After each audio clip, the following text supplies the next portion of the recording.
Alright, hey, welcome. I'm Mr.G. We're at Memorial High School, and I'm so lucky today we have Adrian Lopez. What year did you graduate? 2013? 2013 from Memorial High School. Yeah. Wow, I'm so glad you're back. This is awesome. You look good. You got this very cool jacket. Yeah. It says New Jersey Institute Technology Solar Car Team. Gotta represent. Yeah. So man, where do we start? But basically, you are at college for engineering, mechanical, and you did how many years with me? 2 or 3? I did 2. Okay. And did you take any other classes here? No. No. Okay. Woodshop, drafting with the other people. No. Okay. And so what are you up to now?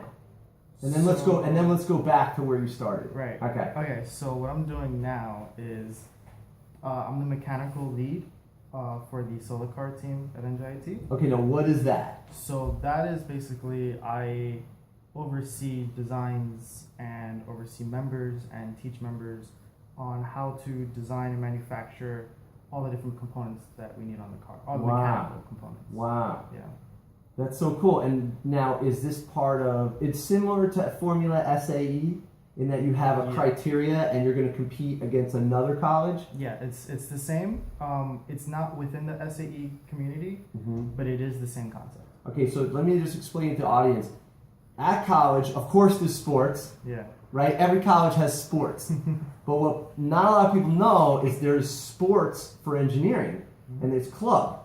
Right? And so it's a club, you join a club and you might make something. You might make a robot, you might make a car, you might make an object that does something, or you might make a whatever. And then you compete against other colleges that have to fit within the same size, maybe the same power. They might give you the same engine, but you build the car.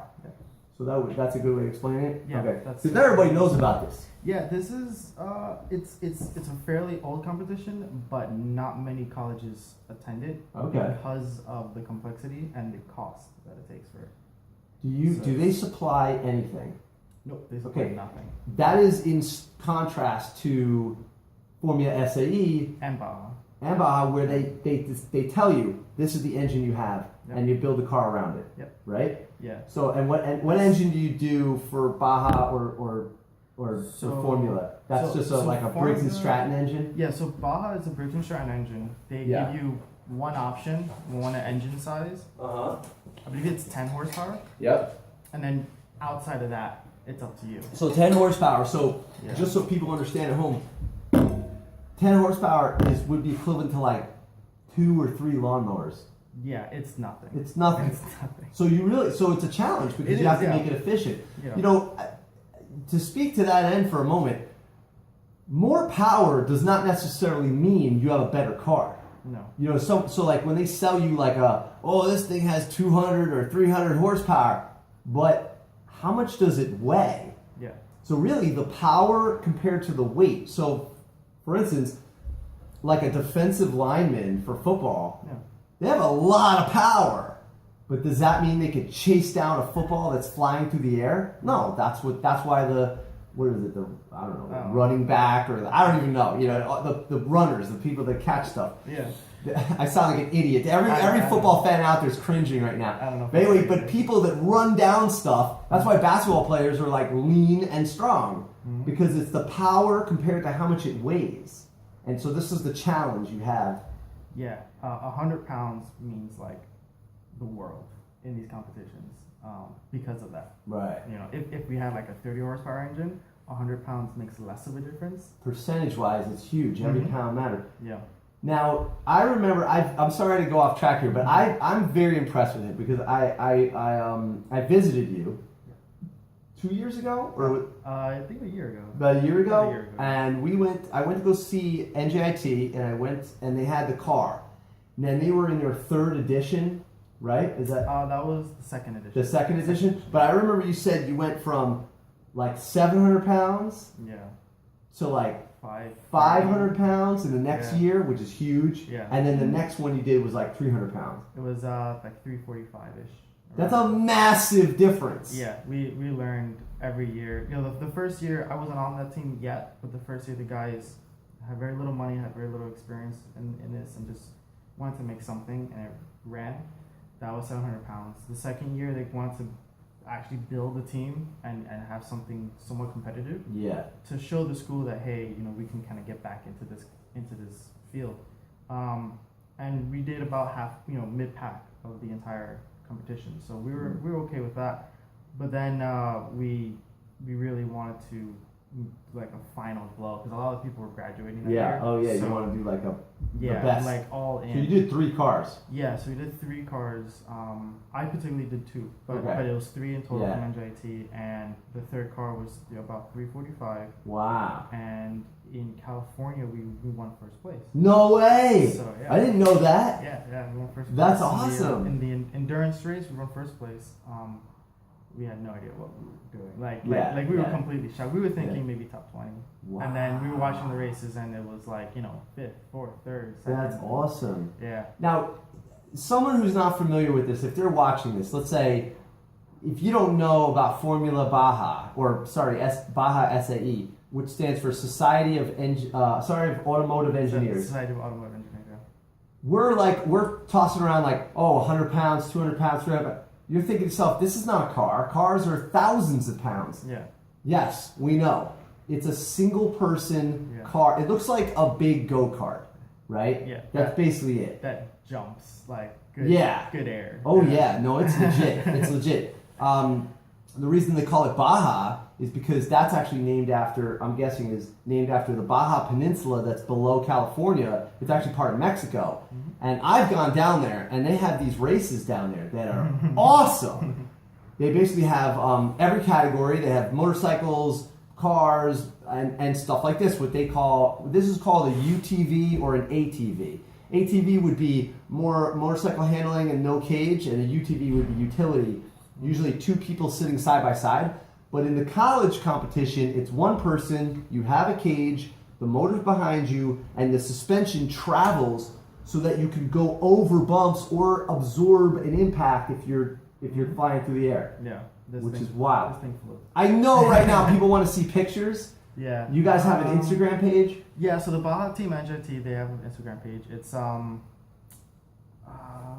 Okay. Yeah. I had Doesn't to look at matter. it. I had to We're find it. gonna link it on the bottom of the video, but also just type in Yeah. Formula SAE or Baja SAE, and then go to images. You're gonna see the coolest stuff. It's like really exciting stuff. Yeah. Okay, so you got to the 3rd car and you guys killed it. Yeah. So I think we totaled 5 awards, I believe, Wow. for the season. Wow. Yeah, which was really odd because that was only our 3rd year, and we were competing with teams that have been doing this for 20 years.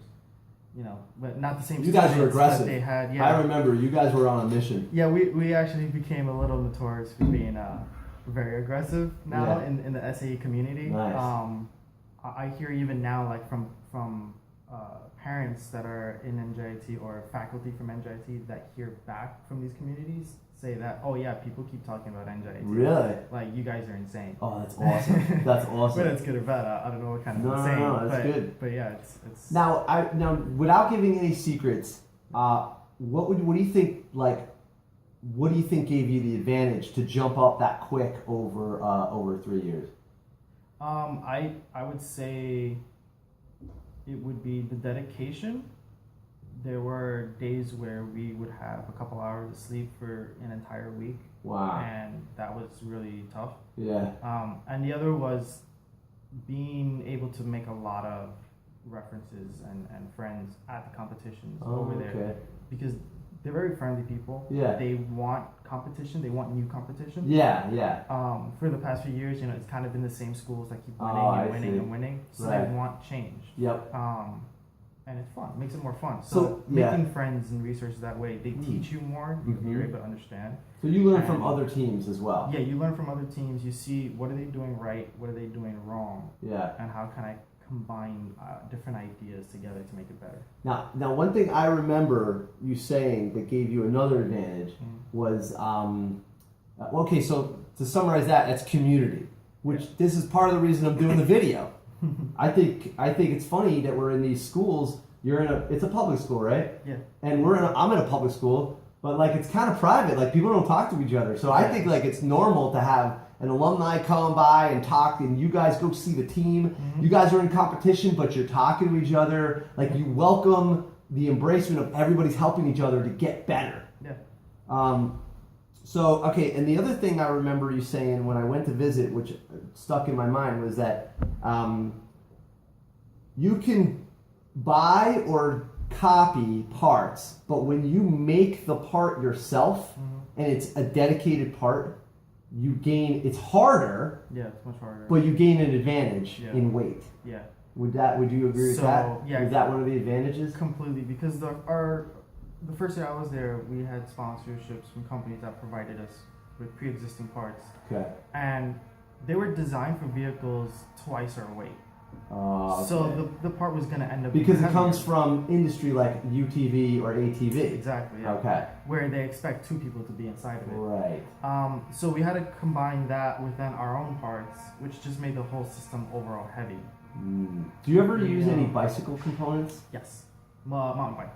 Yes. So you'd be surprised, like, this is a four-wheeled vehicle, but you're using super lightweight Very light. components that are on the verge of probably breaking. Yeah. But you need it to be, you need the maximum amount. Everything on our last car was designed with a factor of safety of around 1.5. Oh. So in normal industry, that's a no-no. You don't do What's that. a normal factor of safety? Usually 2 to 3. And in some cases, depending on like if it's bridge design, building design, you want like 5. So forgive me. I've been teaching shop for 13 years. Yeah. I never went to engineering school. I went to product design school. Mm-hmm. Please explain factor of safety in layman's terms to me and everyone. Yeah. Okay. So factor of safety just means how much a part can take with the force it's being given. So if I make a table that can hold 100 pounds and I put 100 pounds on it, its factor of safety is 1. Okay. If I design it to hold 200 pounds and I only put 100 pounds on it, its factor of safety is 2. Is it kind of like a chair? Like someone's going to sit on a chair. Yeah. People weigh around 100 to 200 pounds. Yeah. But if you make it hold 400, that's a factor of safety of 2. Mm-hmm. Yeah. Get it? So you just multiply, and you're doing it, but see, at a cost, because if you make the chair only hold exactly what it needs, like 200 pounds, it'll be lighter, it'll be cheaper, it'll be easier to manufacture, but if you go over 200, it will put the person will fall. Yeah, it's a so you guys were 1 point what? 1.5, about average. So only 50% more load. Yeah. That's a big risk, because if you take a jump or you do a turn or you hit a pothole, then it could just break. Yeah, there's but it'll be lighter. Yeah. And there's a lot of teams, at least right now, in the point where we have allowances and regulations where the teams are getting really close to just a 1. Wow. Because they don't know how else to make these cars faster because of the regulations. So you see a lot of teams that do testing where pieces just break out of nowhere and they keep breaking every time they replace it because it's way too close to a 1. Wow. So it's at that level of competition. Yeah, that's you very have interesting. You're trying the hardest you can. And you have to balance it out because it is an endurance, so you can't just focus on be the lightest every time to be the fastest. You also have to be at least the most durable, so that way you're on the track the most time and not in the pit. So there's a balance you have to have. That's cool. That's why we think like a 1.5 was a good way. Give me an example of some of the regulations. Just an example. What would be a regulation? So regulations would be like overall size of the vehicle, like length, height, width. A big one is the chassis itself, certain dimensions and distances that have to be from the person's body and different angles. There's also regulations on how many tubes there have to be. Like there's a minimum. Again, that's just for safety because these cars do roll over a lot. Then there's also on safety features as like your transmission or your CVT, you can't be able to stick your fingers anywhere and get hurt. Everything has to be kind of sealed. So you need like a cover? Okay. Or a shroud? Yeah, you have to have brake lights. You have to have some type of system to let other drivers know you're putting brakes. Cool. And your braking system has to be able to lock all your wheels before you compete. Huh. So there's rules like that. So and then when you go to I've been in racing before, and you go to something called tech inspection, Yes. Yeah. and your car has to pass. You can't just show up. Yeah. You know, your car goes there, and then they test it. What do they test it for? Tilt, the locking. What do they test for? So for Baja, they just test the braking. They test the engine. They have a brakes and strap end technician there to make sure all the engines are running the same RPMs, the same power, and all that. And then they test the brakes, and then just a regular tech inspection to make sure that all those dimensions in the rules are Nice. Yeah. And did you drive it? I drove it for a practice run. I didn't drive it in the race itself. Because like when students, they're always like, "Can I drive it?" It's always the first question. I know Yeah, you want to drive the car, but engineering the car is kind of cool too. You know. Yeah, engineering, building it. That's the challenge. Yeah. You know. Okay, let's back up. Yes. What did you do here? And Yeah.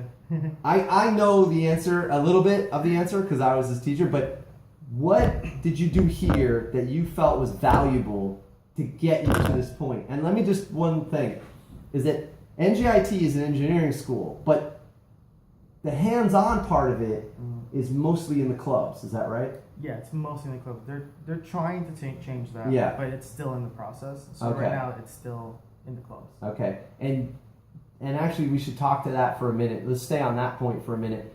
When you get to engineering school, do you feel it was important to be part of a hands-on club where you made something? For the classes, I would say no, but for the teams, yeah.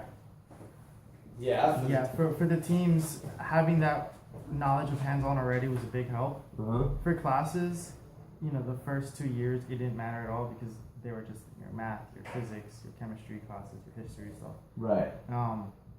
But then also as you're doing the hands-on stuff, and then you hit your real mechanical engineering classes, you kind of reflect back and you say, oh, when I made this, it made sense because, when I did this calculation in class, that's kind of, it correlated. Yeah. So for me, having the hands-on first made it easier to understand the classes afterwards. Okay. So the hands-on helped? Yeah. Okay. I'm a little bit distracted because I thought someone was coming in, which is fine, but they knocked on the door. But anyway, so so the hands-on you felt was important, and now you're doing this next thing, which we'll get to. Yeah. But let's back up a second. So what did you do in the high school that you feel prepared you, for college? So the first step was SolidWorks.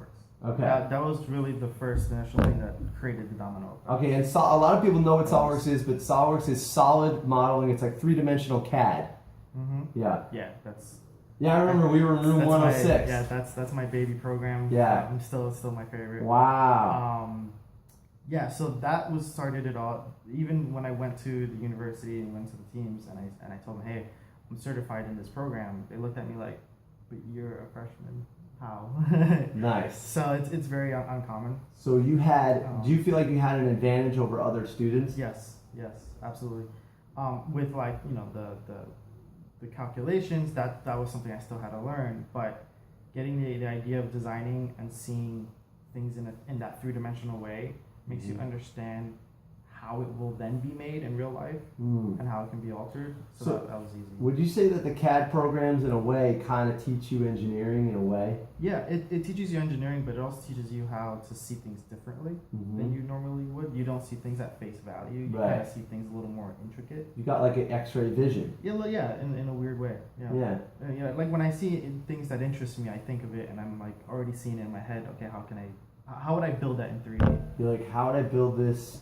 Yeah. And how would I make, like, what materials? You're starting to think about, like, materials, everything. What machines would I use? What would I use here? Like, everything, and then, so that's cool. So, okay, so you did 1 year of that? So, yeah, I did 1 year of that, and then I got certified. And then that was... And how'd you get certified? Because I don't certify you. Yeah, it was it's a $100 test you pay to Dassault Systems, which is the company that makes... To SolidWorks directly. Yeah, they make the program, and they just give you an online test. It locks your computer, so that's the only thing you can go on. Cool. It's like a 4-hour test or something like that. Wow. And you have to have like an something like that. Okay. So yeah, you just take the test, and they just email you a certification if you pass. We're good. I'm Yeah. just making sure it's still rolling. Yeah. Okay. They email you a certification if you pass, and that's it. You put that on your resume, you save it, and there's different levels that you can get to, like more advanced levels, and then specific items like electrical or welding or FEA, something like that. So when you rolled up on NJIT and you said, "Well, yeah, I'm certified in SolidWorks," they were blown away. Yeah, one of the first things that they wanted me to do was model existing components that we had, so that way we can get them into the assembly and then engineer around them. Right. That was important. So you had to measure it and stuff like that. Yes. So learning how to use the caliper here was also helpful because I learned it here. I then bought my own. Nice. And then I already had it when I went to college. Right. So I was like already doing everything like that. You know what's funny is that you and there's another student, Qasim, we're both all friends, right? Yeah. He did the same thing. He went. I taught him I got him started, and then both of you did the same thing. You bought your own caliper. You got the program at home, and then you just took off from there. Yeah. You know, the caliper, just so people know, is a way to measure. Of course, a ruler. You thinking people are like, oh, a ruler. Yeah. This is different. This measures down to 0.001, and in some cases even further. 0.001. Just so you know, a human hair is 0.002 of an inch, and so and also being able to say to yourself like, all right, I'm going to measure this, but how do I make it? How is this made? You know, and that's really materials and methods. I had some of that in college, and it helped to think about the machine that's going to make that, or the process, and visualizing it in 3 dimensions in SolidWorks is such an advantage that I think that every student who goes into engineering should have. Yeah. Yeah. I think it's very important. Nice. It's kind of the mindset that you have to keep throughout engineering. You know. Now there's a lot of programs in competition now. Yes. So there's Fusion 360, and there's Inventor, Creo, AutoCAD. AutoCAD's still flat except for Inventor, right? Yeah. Now, just we don't have to do a whole analysis here, but like just off the bat, like I still think SolidWorks is king, but I could be wrong. No, I still think so. Yeah. Okay, so you. Yeah, because I used all of those. I used each one for like about a year. Now, why do you think? So AutoCAD, that's just 2D. So yeah, 2D is not useful unless you. That's for like architecture or HVAC or something. Yeah, like that. you just need straight lines. It's not. Yeah. But Inventor and Creo, Creo's an older program that they kind of keep updating, but it still feels very old. Okay. It's very nitpicky. Okay. As well. Inventor, I think, is the second best. It looks very similar to SolidWorks. Right. But sometimes it has some issues with crashing and with just freezing up on you. Okay. SolidWorks is the most stable. Okay. It's the easiest. It's kind of straightforward. Okay. I think the only downside to SolidWorks is you do need a little extra power in your computer. Okay. To be able to model You need everything. a powerful computer. Yeah, everything fluidly, and then when you get into assemblies, you really need power. Okay. So I have a friend that does SolidWorks for massive assemblies. Yeah. He does manufacturing automation. Oh, okay, yeah. Just think of the assembly line, the Ford assembly line. Just imagine. And he says that it's very frustrating, but he's not switching. Yeah, he's not. Yeah. He's not switching. So, SolidWorks is king still, but there are a lot of programs. Now, cost is a factor. Yeah. Not for you because you're a student and you're on this team. They provide it. Yeah, they provide. Because they're a sponsor, right? Yeah. When we talk to the Salt Systems, we just tell them, hey, this is what we're doing. Yeah. This is what university we're from, and we'd like to use your program. We have this amount of students here that want to use it, and then they just give us access keys. Right. For that. And then, so what they're doing, so we still have SolidWorks here at the high school, which is like, that's huge. I didn't have SolidWorks at my high school. A lot of high schools don't. No, this is rare. I asked for it here because I got introduced to it at college because I went to Pratt Institute in Brooklyn, and SolidWorks was just out, and it was very confusing. But something happened. It's intuitive. At first, I feel like it's like you're looking at a kaleidoscope. When you first start, it's like nothing makes sense. Yeah. But then once you get to know it, it makes perfect sense. Everything goes where it's supposed to go. And then I got it home, and I started practicing, and I got better at it. And when I got here, we were still doing manual drafting, which is important. It's important to be able to draw something on a page. Like think about blueprints from just type in blueprints and you'll see. But to have a three-dimensional object rotate in space and add components and see if those components fit, you really need that advantage if you're going to be competitive. So I asked them to get it. The school is super supportive. Memorial High School, West New York, is really supportive in that way.